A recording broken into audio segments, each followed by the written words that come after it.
हमारी महारानी कैकेयी का चरित्र बुरा नहीं है। कवियों ने तो लिखा है स्वयं गरल का पान किया और जग को अमीय पिलाया, ऐसी मां कैकेयी की महिमा जग ही जान न पाया। यानी महारानी कैकेयी का चरित्र यदि अंतरिक्ष दृष्टि से देखा जाए तो बड़ा ही उज्जवल और पवित्र है।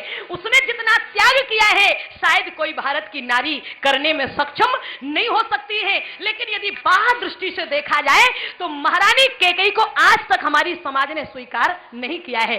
कोई भी अपनी बिटिया का नाम कैकेयी नहीं रखना चाहता है, भले ही स्वभाव से भी मंथरा होवे चाहे तारका सूर्पनखा होवे, लेकिन नाम जो है बड़ा सुंदर रखा जाता है। सीता है, कौशल्या है, मदालसा है, पता नहीं कौन कौन से नाम रखे जाते हैं, लेकिन कैकेयी कोई भी अपनी बिटिया का नाम नहीं रखना चाहता है। क्यों? देखो एक रामचरितमानस का बड़ा प्यारा प्रसंग आता है। जब महाराज दशरथ जी को पता चला कि कैकेयी राम जी को 14 वर्ष का वनवास और भरत को राज्य मांग रही है, महाराज दशरथ जी ने कैकेयी के सामने हाथ जोड़ दिए। कैकेयी, मैं तेरा एक वरदान पूरा करने के लिए तैयार हूं, मैं भरत को राजा बना दूंगा राम की जगह पर, लेकिन तू अपना जो दूसरा वरदान है वो वापस ले ले कैकेयी, क्योंकि यदि राम जंगल चले गए ना तो मेरा मरना निश्चित है। कैकेयी, मैं मर जाऊंगा, राम के बिना मैं नहीं रह सकता। और कैकेयी, यदि इसके बदले में मेरा माथा मांगना चाहे तो मैं काट करके तेरे चरणों में चढ़ाने के लिए तैयार हूं, लेकिन राम जी के विरह में मुझे मत मार। महाराज दशरथ जी रो पड़े, बोले मांग मात अवही द्यऊ तो ही, लेकिन राम विरहे जनी मार सिमोही। कैकेयी मेरा माथा मांगना चाहे तो मैं काट करके तेरे चरणों में चढ़ा दूं, लेकिन राम जी के विरह में मुझे मत मार। पर पता है कैकेयी क्या बोली? महारानी कैकेयी ने कहा महाराज ये रोना धोना बंद करो, एक बात जो है कान खोल करके सुन लो। कहा क्या? बोले हो तो प्रात मुनिवेश धरी और जो न राम बन जाहि तो मोर मरण राउर जस नप समुझिए मन माही। महाराज यदि सुबह होते होते राम जी जंगल नहीं गए तो मेरा मरना निश्चित है। महाराज दशरथ जी ने मानो पूछा हो कि कैकेयी मरना किसका ठीक रहेगा, तुम्हारा या हमारा? कैकेयी ने कहा महाराज ये मैं दुनिया की बातें नहीं जानती, केवल मैं इतना जानती हूं कि यदि मैं मरी तो आपको अपयश लग जाएगा और यदि आप मरे तो आपको यश मिल जाएगा। महारानी कैकेयी का मतलब था कि मरना आप ही का ठीक रहेगा।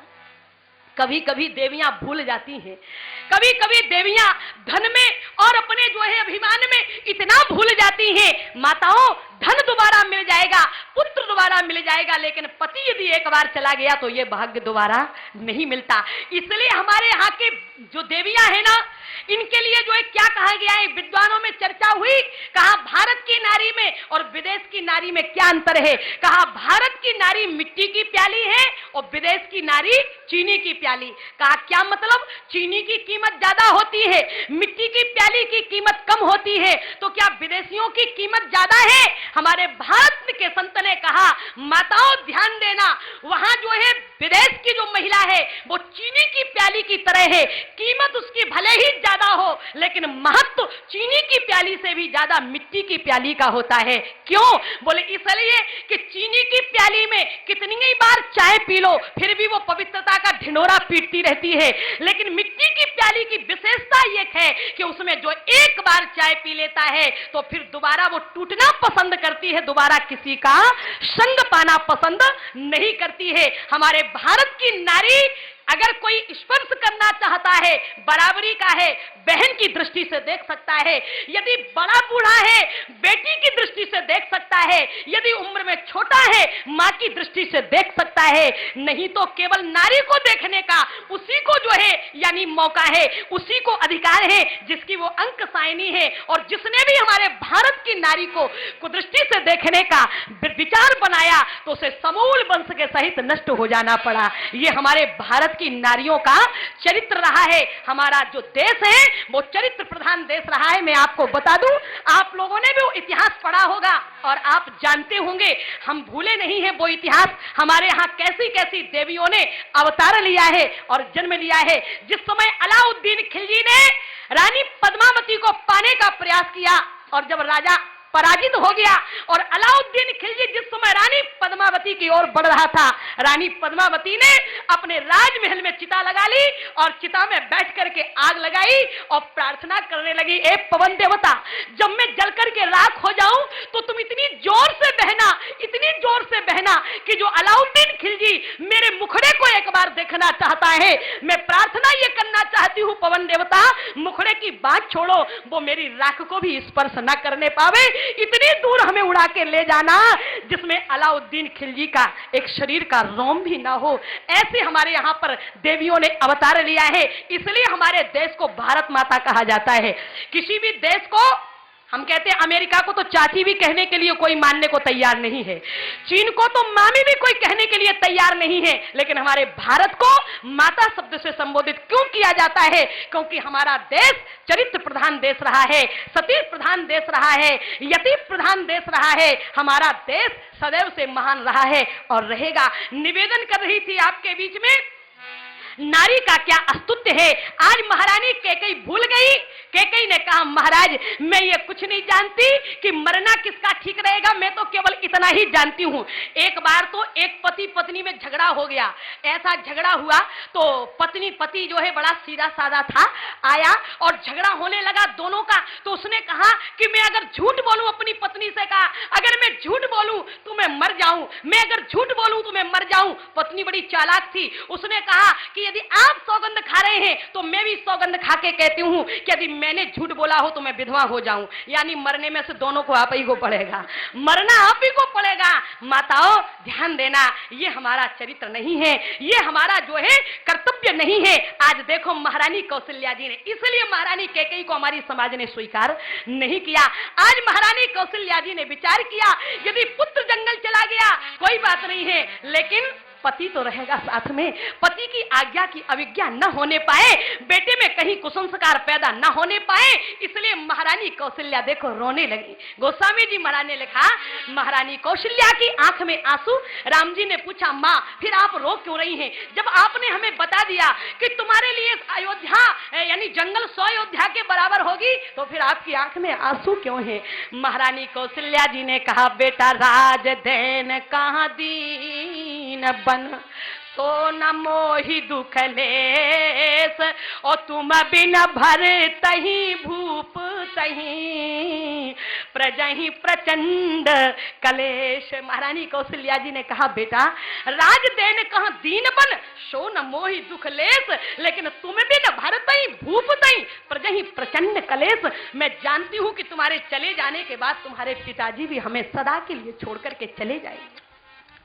विद्वानों ने कहा, महारानी कौशल्या जी दुखी हो गई, या को नहीं कछु सोच ही है, पुर के सब लोग जे दोष धरेंगे, बोली के कई को ना अरे कछु अपराध, लिखे विधि अंक न तारे करेंगे, बोली लाल यही एक सांसती है, कछु और अनर्थ के बाज गिरेंगे। कहा क्या? बोले लाल तिहारे सिधारत ही, महिपालहु मोहि अनाथ करेंगे, महिपालहु मोहि अनाथ करेंगे। श्री राम जी के सामने मैया कौशल्या जी रो पड़ी, राम जी से लिपट गई, बेटा तुम्हारे चले जाने के बाद तुम्हारे पिताजी भी हमें सदा के लिए अनाथ करके चले जाएंगे, लेकिन मैं कर क्या सकती हूं? और आज महारानी कौशल्या जी ने राम जी से कहा, बेटा वैसे मैं साथ चली जाती तेरे, लेकिन नहीं जा सकती। कहा क्यों? बोले इसलिए नहीं जा सकती, मैं सोच रही हूं कि यदि मैं तेरे साथ चली गई ना तो अयोध्या के लोग क्या सोचेंगे कि कैकेयी में और कौशल्या में कोई अंतर नहीं। कहा क्यों? बोले अगर कैकेयी राम का राज्याभिषेक नहीं देख सकी तो महारानी कौशल्या भी तो भरत का राज्याभिषेक नहीं देख सकी, इसलिए अपने बेटे राम के साथ जंगल चली गई। इसलिए बेटा मैं चाह कर भी तेरे साथ नहीं जा सकती। और आज महारानी कौशल्या ने जो चौथे पल में 60,000 वर्ष की उम्र हो गई थी महाराज दशरथ की, तब बेटा मिला था। लेकिन आज पिता की आज्ञा का पालन करने के लिए माता ने अपने इकलौते बेटे को जंगल जाने का आदेश दे दिया। इसलिए गोस्वामी जी महाराज ने लिखा है, बंदौ कौशल्या दिस प्राची कीरत जासु सकल जगमाची। आपको निवेदन कर दूं, सब कोई कहता है मैया कौशल्या के स्वभाव को देख करके, क्या बोले, देख स्वभाव कहत सब कोई, राम मातु अस काहे न होई। देख स्वभाव कहत सब कोई, राम मातु अस काहे न होई। सब कोई कहता मैया कौशल्या के स्वभाव के जैसा सबका स्वभाव क्यों नहीं, कैसा है मैया का स्वभाव। बड़ी सुंदर बात आपको निवेदन कर दूं, ये तो अपने इकलौते बेटे के साथ व्यवहार, लेकिन जिस माँ के बेटे के साथ ऐसा व्यवहार किया है, आज उस माँ के बेटे के साथ मैया कौशल्या का कैसा व्यवहार है माताएं देखेंगी। जब भरत जी महाराज ननिहाल से लौट करके आए और सबसे पहले मैया कैकेयी के महल में गए, भरत जी ने विचार किया, मेरी माँ जो है ना राम को इतना प्यार करती है, राम के बिना रहने नहीं पाती है, इसलिए भैया श्री राम मिलेंगे, पिताजी मिलेंगे, माताएं मिलेंगी, चारों बहुएं मिलेंगी। कहां पर? मैया कैकेयी के राजमहल में। इसलिए भरत जी महाराज सबसे पहले अम्बा कैकेयी के राजमहल में गए और जैसे ही वहां गए तो महारानी कैकेयी को पता चला कि मेरा बेटा आ गया है। तो क्या किया महारानी कैकेयी ने? बोले, सजिया रीति मुझते उठ धाई, द्वार ही भेंट भवन लैयाई। सजिया रीति मुझते उठ धाई, द्वार ही भेंट भवन लैयाई। महारानी कौशल्या जी ने सुना, आरती सजाई और अपने बेटे की आरती उतारने के लिए दरवाजे पर पहुंच गई। माताएं ध्यान देंगी, पति जो है मृत अवस्था में तेल में डूबा पड़ा हुआ है और आज महारानी कैकेयी जी क्या कर रही हैं? अपने बेटे की आरती उतार रही हैं और बड़ी प्रसन्न है और अपने बेटे का हाथ पकड़ा राजमहल में ले गई। जैसे ही भरत जी महाराज राजमहल के अंदर गए तो गोस्वामी जी महाराज ने चित्र खींचा। देखना आप क्या देखा भरत जी ने? बोले, भरत दुखित परिवार निहारा, भरत दुखित परिवार निहारा, मानहु तू ही निबन बन मारा, मानहु तू ही बन मारा, सुतहि सकोच देखी मन मारे, पूछत नहीं हर कुशल हमारे। क्या देखा भरत जी ने? भरत दुखित परिवार ने हारा। परिवार में यहाँ कोई नहीं है, आप देख लेना राजमहल में कौशल्या जी अपने महल में रो रही है, पुत्र चला गया, पति भी चला गया सदा के लिए छोड़ करके, माता अपने राजमहल में रो रही है, सिर पटक रही है। सुमित्रा कौशल्या को जो है बगल में बिठा करके समझाने का प्रयास कर रही है। आज यहाँ कोई नहीं है, केवल महारानी कैकेयी है, लेकिन फिर भी गोस्वामी जी महाराज लिख रहे भरत दुखित परिवार निहारा। किसको देख लिया भरत जी ने? क्या देखा? गोस्वामी जी महाराज से पूछा, बाबा ये आपने क्या लिख दिया? इस समय महारानी कैकेयी के अलावा उनके महल में कोई नहीं है, केवल महारानी कैकेयी है और वो प्रसन्न है, फिर किसको भरत जी ने दुखी देख लिया? गोस्वामी जी महाराज बोले, रामचरितमानस का जो निर्माण है वो बड़े मर्यादापूर्ण शब्दों में किया गया है। आज इस समय भरत जी ने मांडवी को देख लिया। कभी कभी आपने ऐसा मैंने अपने जीवन में भी देखा होगा और सुना होगा, जैसे मान लो यहाँ का कोई लड़का कानपुर में रहने लग जाए और अपने मौदहा का कोई बड़ा बूढ़ा आदमी कानपुर में उस लड़के को मिल जाए, भैया तुम यहाँ कैसे रह रहे हो? वो कहेगा कि दादाजी अब हम यहीं रहने लगे। तो दादाजी क्या कहेंगे कि अपनी घरवाली के साथ रह रहे हो? नहीं, हमारे यहाँ मर्यादित शब्द हैं, क्या कहेंगे? बेटा क्या अपने परिवार के साथ रह रहे हो यहाँ पे? हाँ दादाजी हम अपने परिवार के साथ। परिवार माने पत्नी। कभी कभी परिवार शब्द से पत्नी को भी जोड़ दिया जाता है। वैसे तो आजकल परिवार माने केवल पत्नी ही हो गई है, केवल पत्नी ही। उन्होंने कहा बस हमारा परिवार कितना। और अभी तो मैंने देखा और बहुत पुराना नारा है ना, हम दो हमारे दो, हम दो हमारे दो। हमने कहा और मम्मी पापा को कुआं में फेंक दो, बस केवल हम दो और हमारे दो, इसके अलावा और कोई नहीं। आज देखो गोस्वामी जी महाराज बड़ी सुंदर बात कह रहे हैं, कहा भरत दुखित परिवार निहारा।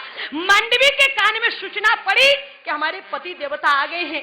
महारानी मांडवी दौड़ी दौड़ी आई और आज अट्टालिका पर चढ़ करके भवन के झरोखों से झांक करके श्री भरत जी महाराज की ओर देखा।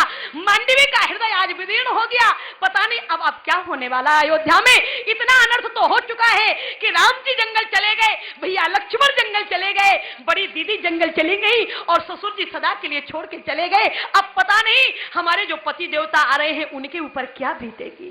जिस समय ये दो दो घटनाएं हमारे पति देवता सुनेंगे तो क्या स्थिति बनेगी। एक पत्नी का हृदय विदीर्ण नहीं होगा। दौड़ी दौड़ी महारानी मांडवी आई और अट्टालिका के भवन के झरोखों से झांक करके देखा, भरत जी की दृष्टि पड़ गई। क्यों? भरत जी ने चारों तरफ क्यों देखा? बोले इसलिए देखा कि भरत को उम्मीद थी कि जब मैं मैया कौशल्या के महल में जाऊंगा तो सारा परिवार मिलेगा, लेकिन आज कोई नहीं था। तो भरत जी ने दृष्टि डाली कि आखिर कोई दिखाई नहीं दे रहा है, और जैसे ही दृष्टि मांडवी जी की तरफ पड़ी तो क्या देखा, आज मांडवी के सुंदर सुंदर चेहरे पर और बड़े सुंदर सुंदर कपोलों पर मोटे मोटे आंसू लुढ़क रहे हैं। भरत जी महाराज समझ गए, लगता है अयोध्या में कोई अनर्थ हो गया है, क्योंकि आज मैं 12 वर्ष के बाद यहाँ आया और मेरी पत्नी खुशी होने की बजाय रो रही है, तो निश्चित है कि अयोध्या में कुछ हो गया है। भरत जी महाराज संकोच में डूब गए। कैसे पूछते कि मां, यदि आज का कोई लड़का होता तो कह देता कि माताजी क्या बात है, मैं वहां पर चला गया, मेरी पत्नी के साथ कैसा व्यवहार किया गया, वो रो रही है, क्या कारण है रोने का। लेकिन धन्य है भरत जी, कुछ नहीं पूछा, केवल संकोच में पड़ गए कि कारण क्या है। महारानी कैकेयी समझ गई कि भरत जो है संकोच में पड़ रहा है, कुछ सोच रहा है। तो महारानी कैकेयी का स्वभाव तो देखो, रामचरित मानस की कितनी सुंदर बात मैं आपको निवेदन कर दूं। क्या हो गया, कैसा अभिनय था महारानी कैकेयी का, कैसा रोल था। आज की कोई महिला इतना अच्छा, इतना ढंग से रोल नहीं कर सकती। महारानी कैकेयी क्या कर रही है, बोले भरत जी का हाथ पकड़ा और ध्यान बटाना चाहा और क्या पूछ रही है, बेटा हमारे मायके में सब अच्छी तरह से तो है ना, ससुराल में सब कुछ बिगड़ गया है, इन्हें मायके की चिंता पड़ी है। देखो पति मर गया है, बेटा जंगल चला गया, बहू जंगल चली गई, इसकी कोई चिंता नहीं, परिवार विखंडन के रूप में आज परिवर्तित हो गया। महारानी कैकेयी को चिंता है तो मायके की। माताएं ध्यान देंगी, जिन माताओं को ससुराल से ज्यादा मायके की चिंता रहेगी, उनका ससुराल पक्ष कभी भी मजबूत होने वाला नहीं है, सुखी होने वाला नहीं है। आज महारानी कैकेयी ने कहा बेटा तुम्हारे मामा के यहाँ सब ठीक तो है ना, हमारे मायके में सब ठीक है। भरत जी ने कहा हाँ माँ, वहां तो सब कुशल मंगल है, पहले तुम यहाँ की कुशलता सुनाओ, यहाँ तो सब कुशल से है ना। महारानी कैकेयी बोली यहाँ भी बेटा सब कुशल से है, चिंता करने की कोई बात नहीं है बेटा, हमने सब कुछ संभाल लिया है।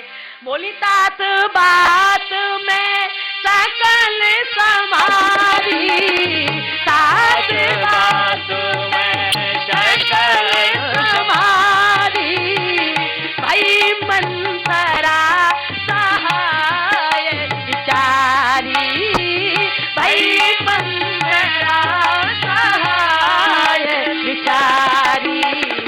कछु काज पीछे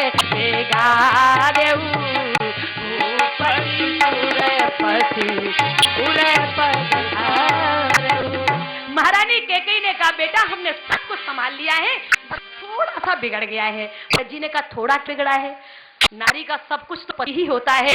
आज कैकेयी का सब कुछ बिगड़ गया, तो कहिए कि बेटा बस थोड़ा बिगड़ गया। क्या बिगड़ा माँ? बोले तुम्हारे पिताजी स्वर्ग चले गए। तो भरत जी ने कहा इसमें बुरा मानने के थे, अगर पिताजी स्वर्ग चले गए तो क्या जाएंगे कि महाराज दशरथ जी तो कई बार स्वर्ग जाते थे ना, आप लोग जानते हैं। महाराज दशरथ जी कई बार स्वर्ग जाते थे, महाराज दशरथ जी कई बार स्वर्ग जाते थे। आगे होई जय सुरपत ले और अर्ध सिंहासन आसन दे। इंद्र अपना आधा सिंहासन महाराज दशरथ जी के लिए खाली कर देता था। तो भरत जी ने कहा माँ इसमें चिंता करने की क्या बात है, अगर पिताजी स्वर्ग गए तो लौट के आ जाएंगे। महारानी कैकेयी ने कहा बेटा सबके जाने में और आपके जाने में बड़ा अंतर है। कहा क्या? बोले पहले पिताजी तुम्हारे सशरीर जाते थे, लेकिन अब शरीर के साथ नहीं, अब तो शरीर को छोड़ करके गए हैं, इसलिए बेटा आप कभी लौट कर आने वाले नहीं है। जैसे ही भरत जी ने सुना तो पछाड़ खा करके धरती पर गिर पड़े। भरत जी, पिता का मरना बेटे के लिए कितना दुखद होता है ये आप अनुभव करते हैं, जानते हैं।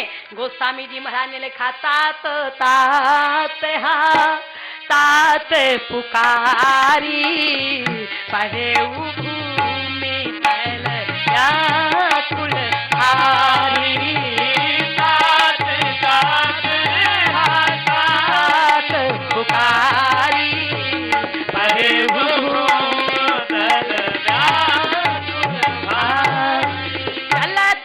देखन पायऊ कोई चलत न देखन पायऊ कोई सात नरा मही तो पेऊ मोही सात नरा मही तो पेऊ मोही चलत न देखन पायऊ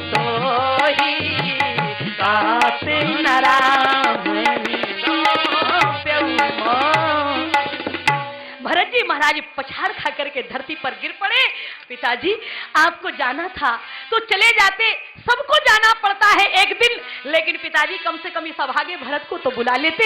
एक बार इस अभागे भरत का हाथ श्री राम जी भैया के हाथ में सौंप देते, क्योंकि बड़ा भाई पिता तुल्य होता है। लेकिन पिताजी तुमने आने के पहले ही आंखें सदा के लिए बंद कर ली, इस पापी भरत का मुख भी देखना पसंद नहीं किया।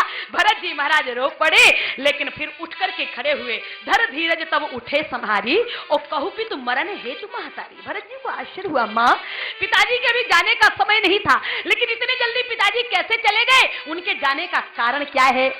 महारानी कैकेयी ने सारी कथा सुना दी। आए हुते सब आपन करनी कोटेले कठोर मुदित मन परनी याद हुते सब आपन करनी कोटेले कठोर लेकर के अंत तक महारानी कैकेयी ने पूरी कथा सुना दी। क्या कथा सुनाई, मैं भी सुना दूं आपको 1 मिनट में। महारानी कैकेयी ने कहा, बेटा तुम्हारे पिताजी के पास मेरे 2 वरदान पड़े थे और आज मौका आ गया तो मैंने 2 वरदान मांग लिए। कैसे 2 वरदान मां?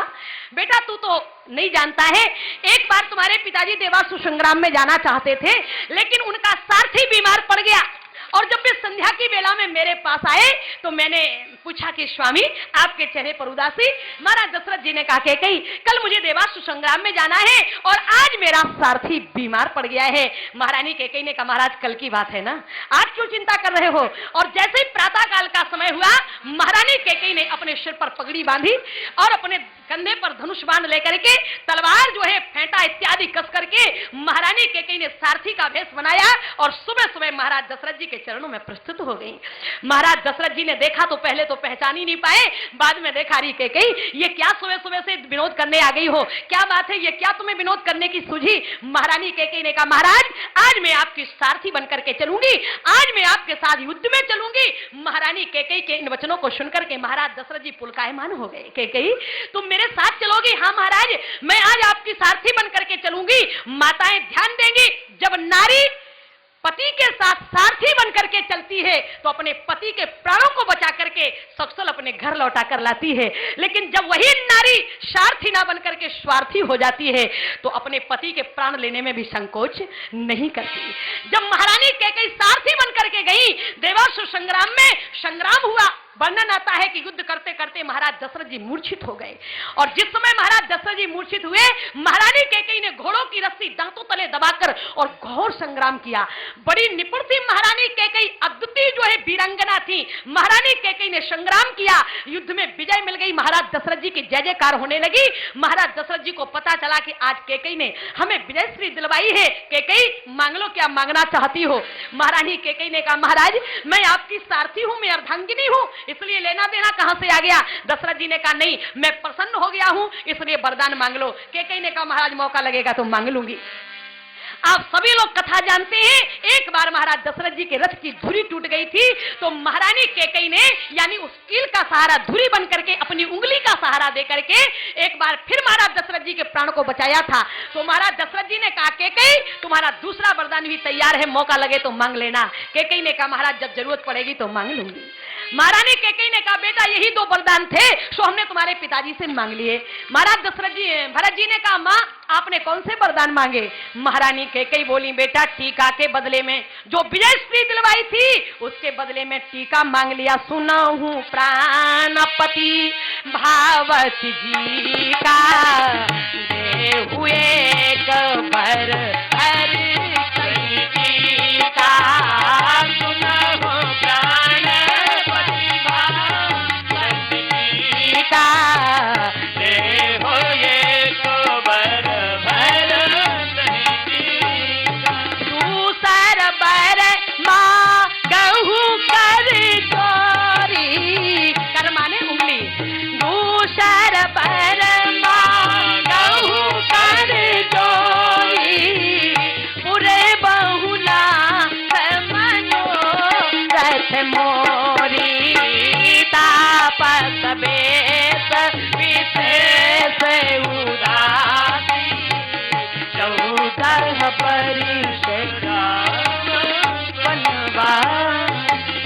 महारानी कैकेयी ने कहा बेटा तिलक के बदले में तिलक और करजोरी उंगली का सहारा देकर के एक बार प्राण बचाए थे तुम्हारे पिताजी के, उसके बदले में तुम्हारे भैया को 14 वर्ष का वनवास। महारानी कैकेयी के मुखमंडल से इन शब्दों को सुनकर के भरत जी की स्थिति क्या हो गई?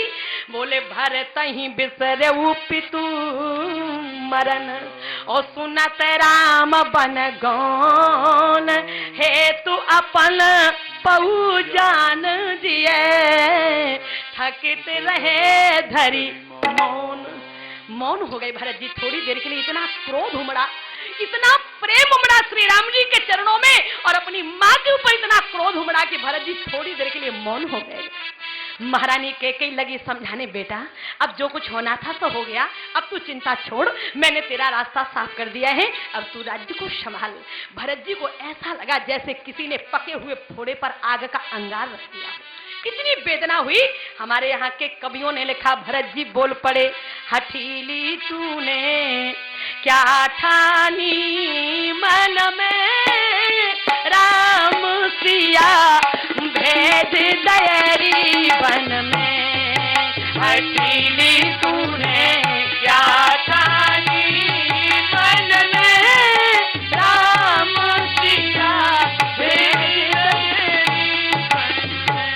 कौशल्या की छिन गई बानी कौशल्या की छिन गई बानी रो ना सकी उर मिला दीवानी रो ना सकी उर मिला दीवानी के कई बस तू एक ही रानी के कई बस तू एक ही रानी रह गई महलन में राम सिया भेज दयरी वन में। हठीली तूने क्या ठानी वन में राम सिया भेज दयरी वन में। भरत जी ने कहा माँ तूने एक माँ की गोदी खाली करके अपनी गोदी भरनी चाहिए ना, तो जो दूसरे का बुरा करता है माँ उसका कभी भला नहीं होता है। एक माँ की कौशल्या की छिन गई बानी माने गोद, तूने उसकी गोदी को खाली कर दिया और उर्मिला के अरे अभी नई बधू थी ना उसको तूने उसके पति से अलग कर दिया। माँ आज उसका परिणाम तू देख रही है। तेरे राजमहल में तू अकेली बैठी है, तेरे पास बैठने वाला कोई नहीं है। जो पूरा राजमहल सारे राजघराने से भरा रहता था, लेकिन माँ आज तेरे पास बैठने वाला कोई नहीं है। ये परिणाम निकला। अगर किसी का बुरा करना चाहोगी तो तुम्हारा कभी भला होने वाला नहीं है। क्या कहा भरत जी ने? माँ भले ही पुत्र के कर्तव्यों को देख करके एक माता पिता ये कहते हो कि बेटा तेरे कर्तव्यों से तो आज मैं लज्जित हो गया, लेकिन माँ आज मैं ये कहना चाहता हूँ कि तेरे कर्तव्यों से आज तेरा बेटा लज्जित हो गया। बोले यद्यपि भरत ते रोही जायो, यद्यपि भरत ते रोही जायो,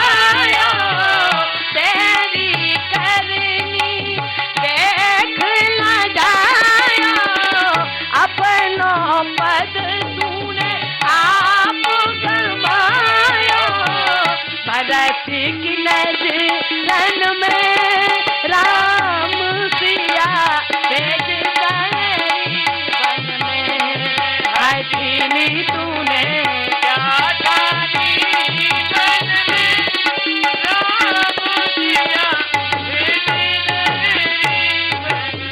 महारानी कौशल्या की बानी छिन गई और माँ आज मैं तेरे कर्तव्यों को देख करके लज्जित हो गया।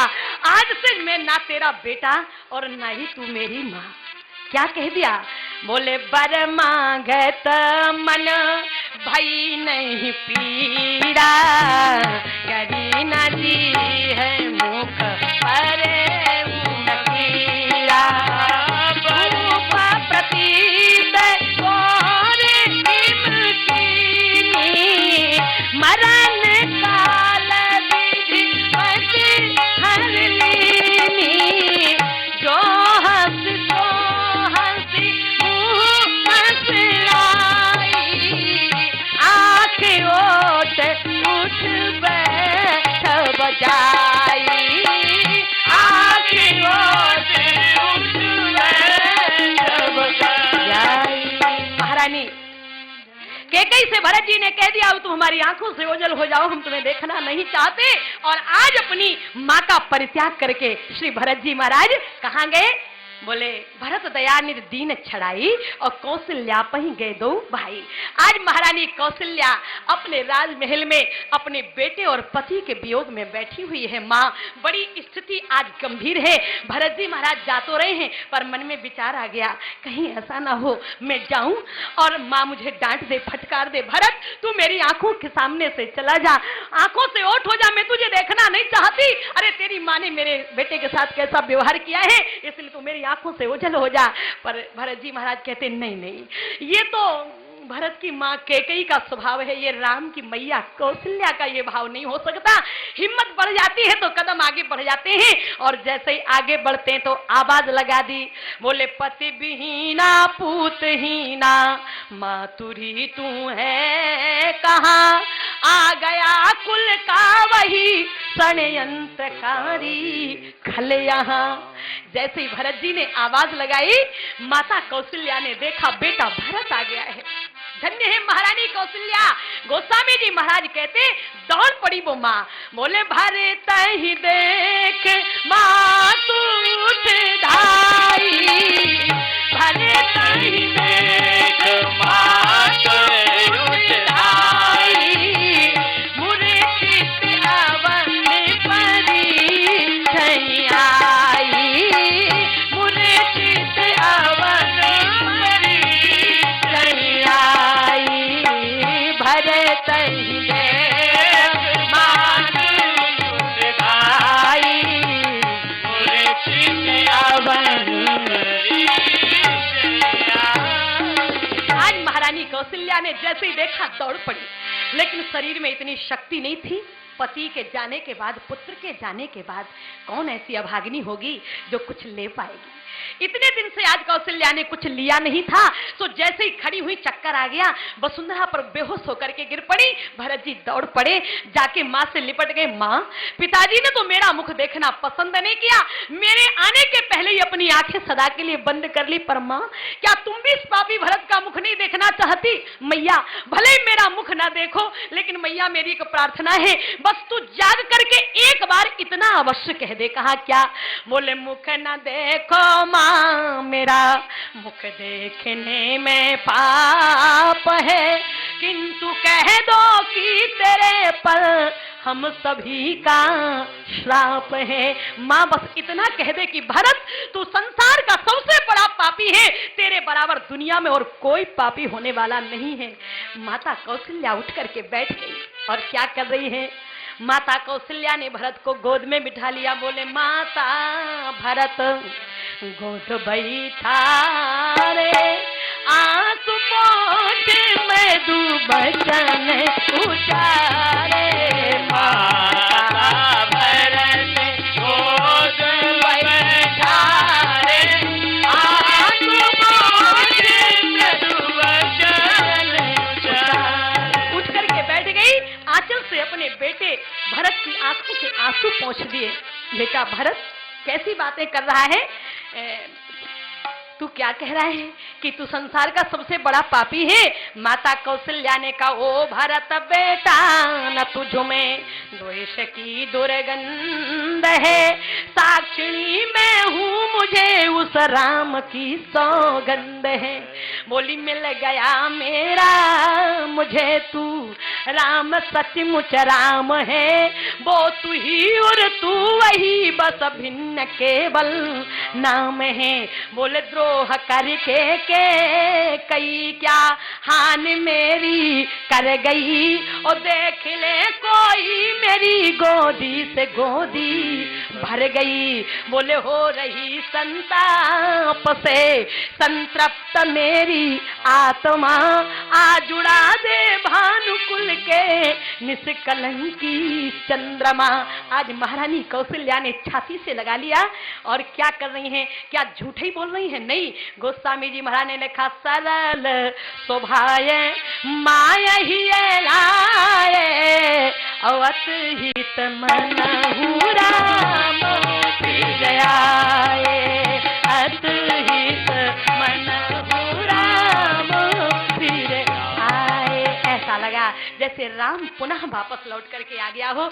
आज महारानी कौशल्या ने अपने आंचल की छाया दे करके डूबते हुए यानी बुझते हुए दीपक को अपने आंचल का सहारा दे करके बचा लिया। यदि परिवार में देवरानी जिठानी किसी प्रकार यदि कहीं उनकी बुद्धि में ऐसी विषमता आती है, यदि देवरानी रूठ जाए तो जिठानी का कर्तव्य है वो अपनी रूठी हुई देवरानी को मना ले। टूटते हुए परिवार से जो है हम बच जाएंगे। यदि जिठानी नाराज हो जाती है तो देवरानी का कर्तव्य है वो अपनी रूठी हुई जिठानी को मना ले। टूटने से परिवार बच जाएगा। हमारे परिवार में भी राम राज्य की स्थापना हो सकती है। हम भी अपने मन में राम राज्य की कल्पना कर सकते हैं। कथा बड़ी विशद है। आज महारानी कौशल्या के स्वभाव को देख करके सब कोई कहता है, देख स्वभाव कहा तो सब कोई, राम मातु अस काहे न होई। राम की मैया के जैसा स्वभाव सबका क्यों नहीं हुआ। यदि आज भी माता और कौशल्या में कैकेयी में अंतर क्या है?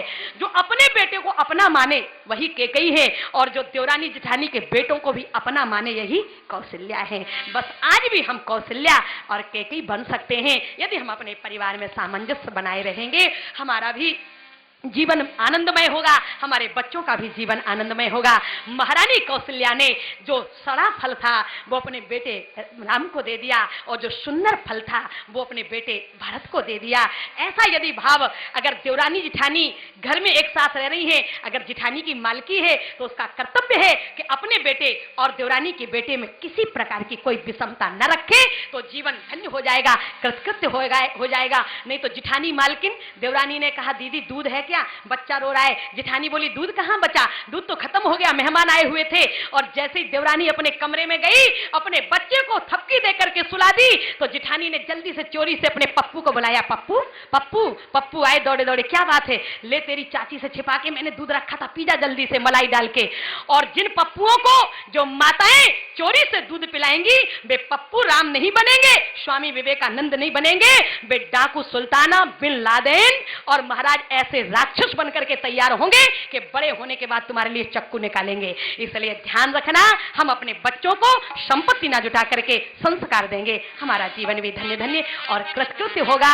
इन्हीं सारी सद्भावनाओं के साथ ये जीवन बहुत थोड़ा है, इसका सदुपयोग कर ले, नहीं तो एक दिन सबको यहाँ से जाना है। एक कवि ने लिखा है, चली जा रही है उम्र धीरे धीरे, सुबह शाम दोनों पहर धीरे धीरे, बचपन बीता बीती जवानी, बचपन बीता बीती जवानी, बुढ़ापे का होगा असर धीरे धीरे, चली जा रही है उम्र धीरे धीरे। बुढ़ापे में क्या होगा? दांत तेरे टूटे हुए कैसे उजले, दांत तेरे टूटे हुए कैसे उजले, झुकी जा रही है कमर धीरे धीरे, चली जा रही है उम्र धीरे धीरे।